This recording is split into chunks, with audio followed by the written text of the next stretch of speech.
এইটো দেখিছে কচু ফুল।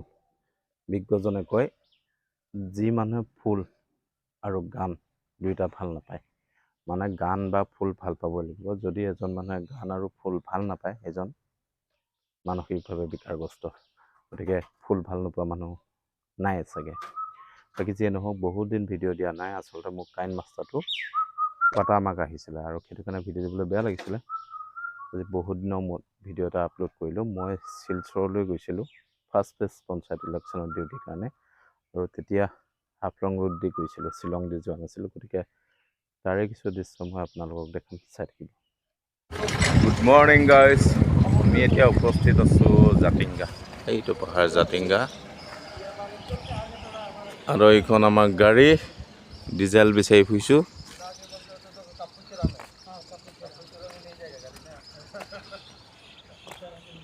Jatinga forest camp under Haflong range office, Jatinga area patrolling squad, Dima Hasao district.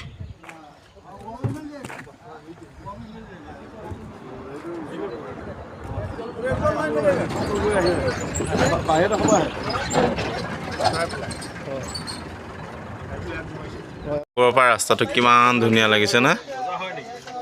তলত ৰাস্তা আৰু এইয়া জাতিংগা পাহাৰটো।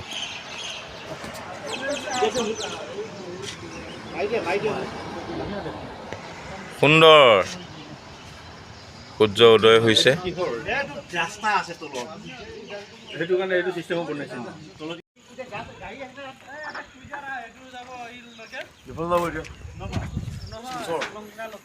उठिए साहब जी, जाने का टाइम हो गया, उठिए।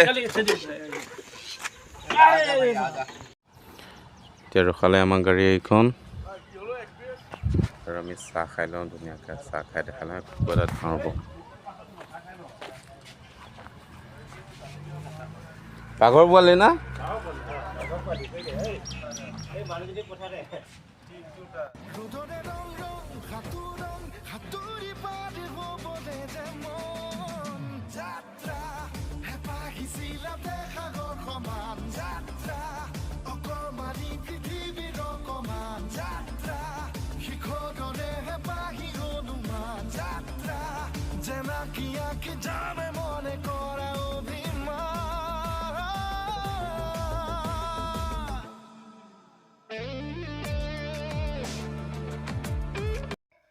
ইয়াত দেখিবলৈ পাইছে এটা সুন্দৰ ৰাজপ্ৰসাদ। আচলতে এইটো হৈছে শিলচৰ ডন বস্কো স্কুল, আৰু আমাক ইয়াতে থাকি ডিউটি কৰিবৰ বাবে ৰখা হৈছে।